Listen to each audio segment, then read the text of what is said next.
On April 1st, 2026, Toronto quietly introduced a new tax on property transactions above $3 million. Combined rates now reach over 8%, freezing the top of the market overnight. But that freeze travels downward. Condo investors holding units worth $600,000 to $900,000, already bleeding from falling prices and negative cash flow, are now trapped in a market where the exit just got significantly narrower. Before we talk about impact, we need to be precise about the mechanics, because the city has been anything but precise in explaining them. Toronto already had a municipal land transfer tax layered on top of Ontario's provincial land transfer tax. Every property purchase in the city pays both. Before April 1st, the combined rate on a $1 million property was approximately 3.5%. On a $2 million property, it ran to roughly 4.5%.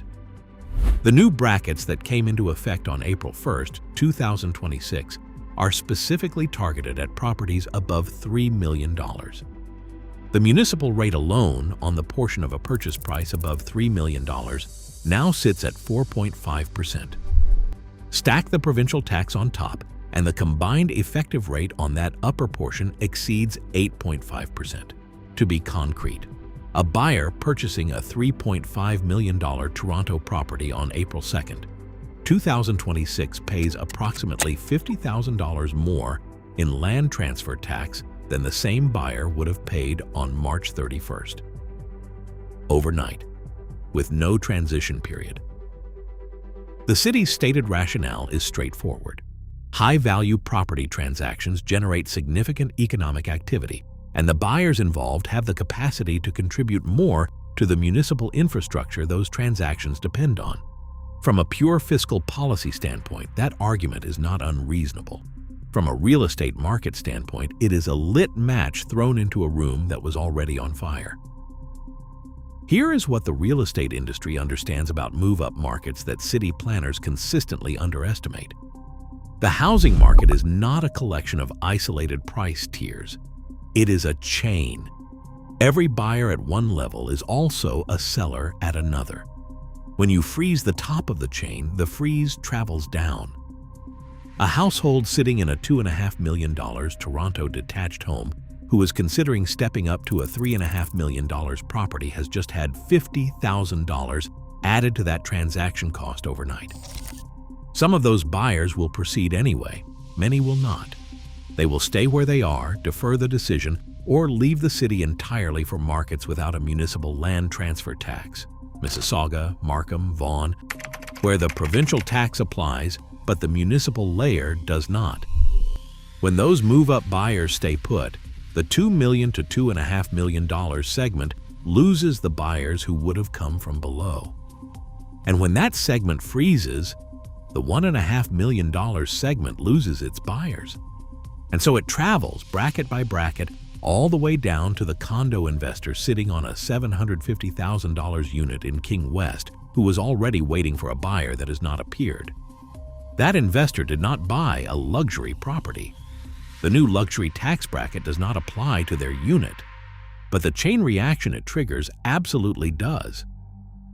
To understand why April 1st matters so much, you have to understand what was already true for Toronto condo investors before the new brackets kicked in.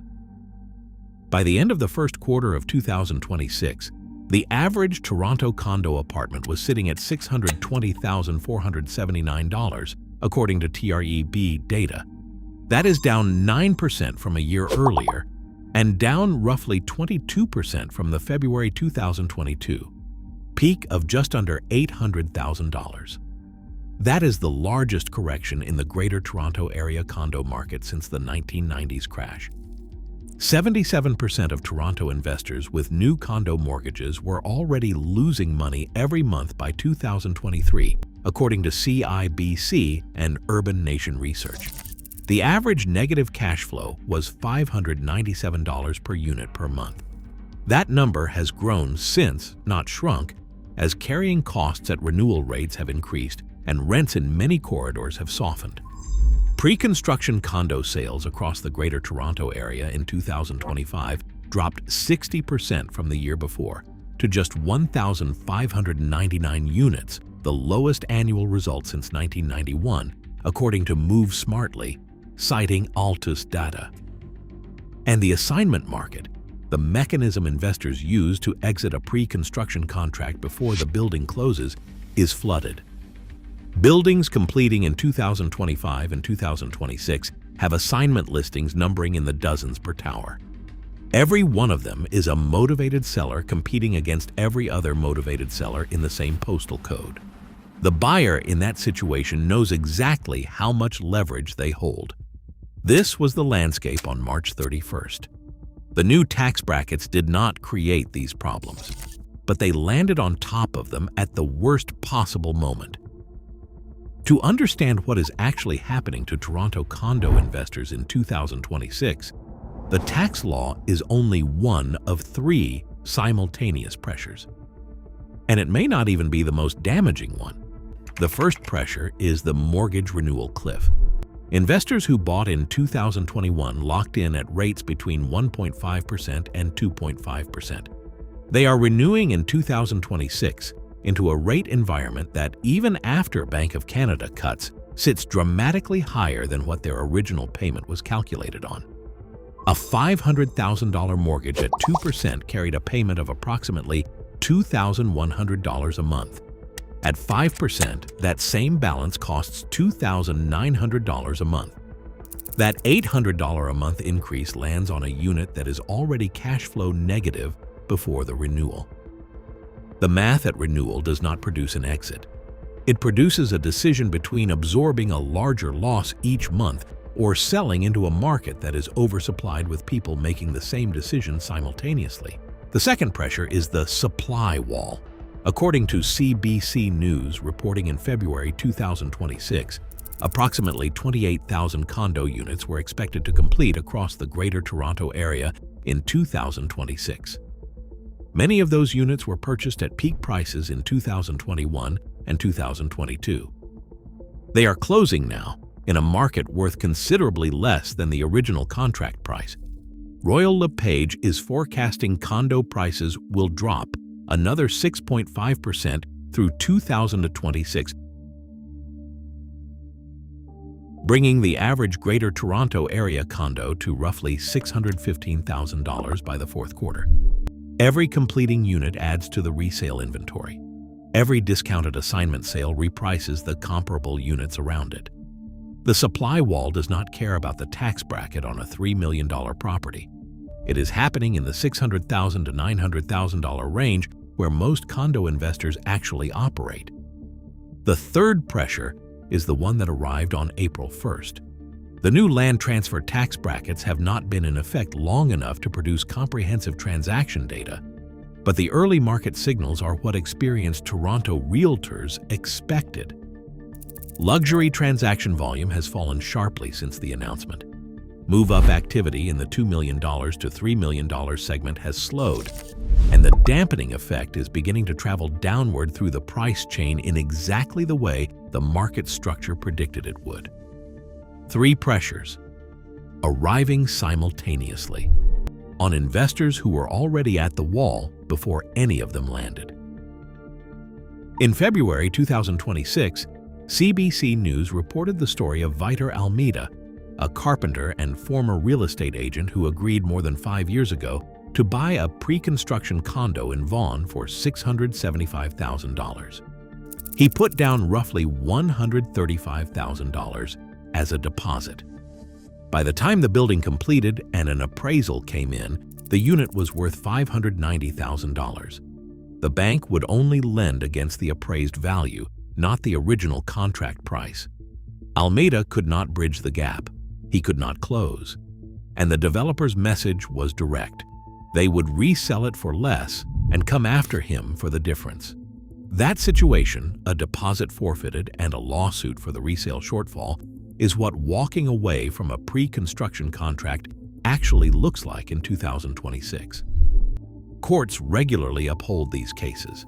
Legal firms handling these proceedings are, by their own accounts, consistently fully booked. The number of power of sale listings in Toronto has skyrocketed. According to Globe and Mail reporting, half of all power of sale listings in Toronto right now are for condo apartments. And lenders, for the first time in years, are regularly recording losses on those power of sale transactions. A loss on a power of sale means the unit sold for less than the outstanding mortgage balance. That is not a theoretical risk. That is a documented recurring outcome in the current Toronto condo market. And it is the outcome that the new land transfer tax environment makes more likely, not less, by reducing the pool of move-up buyers who would otherwise have absorbed units vacated by sellers moving up market. The city's position on the new tax brackets deserves a fair hearing because it is not without substance. Toronto faces a genuine municipal crisis. The post-pandemic revenue structure has left the city with infrastructure commitments it cannot fund through existing taxation. The $3 million threshold was chosen specifically because it represents a buyer segment with demonstrated capacity to absorb additional transaction costs. The revenue generated goes directly into the municipal budget, which funds the transit, roads, and services that make Toronto attractive enough to command those property values in the first place. The argument that luxury property taxation depresses the broader market has also been challenged by economists who note that Toronto's condo correction was well underway before April 1st. Prices fell 22% from the 2022 peak before the new brackets existed. The investors who are struggling in 2026 were struggling in 2025. Attributing their difficulties primarily to a tax on properties worth 3 times what their units are worth is, in that view, a misdirection. That counter-argument has merit. The new land transfer tax brackets did not cause Toronto's condo correction. They accelerated and deepened an existing problem by removing a category of buyer from the market at a moment when the market could least afford it. The distinction matters because it changes what comes next. If the correction is primarily structural, driven by oversupply, investor retreat, and the mortgage renewal cliff, then removing the tax brackets would not meaningfully change the trajectory. The supply wall and the renewal math would still be there. The correction would still run its course. The tax just makes the exit harder and slower for the investors caught inside it. The Canadian Home Builders Association has been direct. Steve Stipich, president of Branthaven Homes, which has been building in southern Ontario for over 50 years, said plainly that he cannot fill a condo tower with first-time buyers. His words, "Can I get 2/3 of that building sold out with first-timers? In my experience, that's just never going to happen." The market that replaced those investors, first-time buyers benefiting from the federal GST exemption under Bill C-4, is real but insufficient. In Toronto, the average asking price for a pre-construction condo was $1,380 per square foot in the last quarter of 2025. A 600 square foot unit costs approximately $828,000. The GST rebate helps at lower price points where developers in markets like Coquitlam have moved product effectively. It does not make an $828,000 micro unit in a Toronto high-rise affordable for a household that has never owned property before. Branthaven, which used to be 2/3 condo development, has now shifted entirely to low-rise and laid off 2/3 of its staff. New Horizon Development converted a condo project in Oakville into a rental-only building and dropped its workforce from 100 to 35. These are not adjustments. These are companies rebuilding their entire business models in real time because the buyer who sustained them for a decade has left the market, and the government policy designed to replace them does not reach the price points where the problem actually lives. The picture in mid-2026 is not complicated. It is just uncomfortable. The average Toronto condo has lost 22% of its value since the 2022 peak. The renewal cliff is delivering payment increases of $600 to $900 per month to investors who were already cash flow negative. The supply pipeline is adding tens of thousands of completing units to a resale market that cannot absorb them. The assignment market is saturated with motivated sellers. Power of sale activity is at levels not seen since the 1990s. And the new land transfer tax brackets have removed a category of move-up buyer from the market chain that eventually feeds demand through to the condo tier. If you are holding a Toronto condo investment right now, the honest question is not whether things will recover. Things always recover, eventually. The honest question is what your specific financial position looks like at renewal, and whether you can hold through a correction that history suggests is measured in years, not quarters. The people who watched the 1989 crash in Toronto told themselves the bottom was close. In 1990, they said it. In 1991, in 1992. The bottom came in 1996. Inflation adjusted, prices did not fully recover until 2011. Not every investor can hold for 15 years. Most cannot. If you are holding a pre-construction contract that closes this year, get an independent appraisal now. Understand the gap between your contract price and today's appraised value before the bank tells you at the closing table. The options available to you today are not the options available to you after closing day arrives. The tax law that landed on April 1st is not the reason you are in this position, but it is the most recent confirmation that the policy environment in this city is not oriented toward making your exit easier. The city is solving its fiscal problem. You are going to have to solve yours. If you found this interesting, check out this video here.